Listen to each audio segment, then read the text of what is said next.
Jokowi. Kedua, saya selalu beroposisi terhadap persoalan ketidakadilan. Posisi tegas saya di situ. Dan ketiga yang paling penting bahwa Presiden Jokowi pemimpin yang tidak suka bertengkar, bermusuhan, apalagi yang dibangun narasi-narasi yang kecenderungan negatif. Karena yang menteroriskan Munarman adalah mereka yang memainkan berita-berita hoak ini. Sama halnya yang memainkan peran fitnah-fitnah Jokowi komunis. Kalau ke Munarman karena beliau anti pemerintah dibilang teroris. Seperti itulah.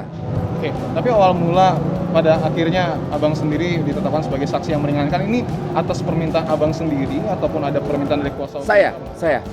Saya ngajukan diri. Saya ngajukan diri karena gini, saya tahu sekali track record kawan saya ini.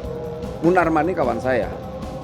Kita tahu track record dia, saya tahu bagaimana dia berinteraksi dan dialah aktivis gerakan. Jangan sampai seakan-akan bahwa Presiden Jokowi dinarasikan atau di framing presiden yang anti terhadap kritik, anti terhadap aktivis, anti terhadap ulama. Presiden Jokowi tidak anti itu.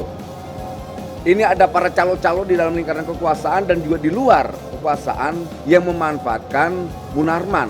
Munarman dijadikan alat untuk memeras kekuasaan. Itu yang paling penting. Artinya nanti kesaksian yang akan Abang berikan juga ini secara otomatis akan meringankan Bang Munarman dan juga akan menjelaskan visi misi Pak Jokowi bahwa tidak. Ya, pertama, ya itu yang paling penting itu. Menjelaskan bahwa Presiden tidak pernah bermusuhan dengan siapapun. Presiden tidak anti terhadap kritik, tidak anti terhadap ulama, tidak anti terhadap yang namanya aktivis. Yang Presiden Jokowi anti terhadap yang namanya kemiskinan, anti ketamakan, anti terhadap hal-hal yang menurut pandangan beliau tidak baik buat bangsa ini. Memang alhamdulillah kita di sini nggak pernah memaksa beliau atau meminta gitu kan, tapi memang ada permintaan juga ya. Jadi memang di sini membuktikan bahwa yang kita lihat Pak Munarman ini memang seorang yang idealis, yang juga memang punya prinsip, dan juga kadang satu dua hal berbeda dengan yang lain itu nggak seharusnya menjadi berakhir seperti ini gitu kan. Biasa saja gitu kan, seperti di pembukaan Pak Munarman kan, ini kalau memang negara demokrasi nggak pernah ada persidangan ini.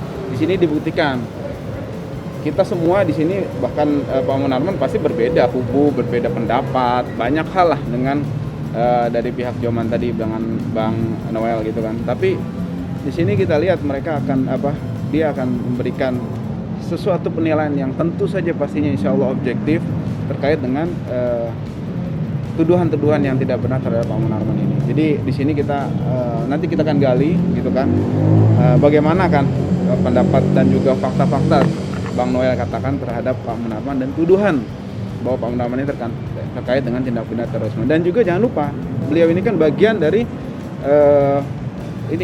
kontra oposisi pastinya kan. Nah, tapi berpendapat objektif. Inilah seperti ini yang sebenarnya kita harapkan, kalau semua pihak di negeri ini menghargai pendapat tanpa harus kita kriminalisasi, tanpa kita harus serang pribadinya, tanpa harus ini.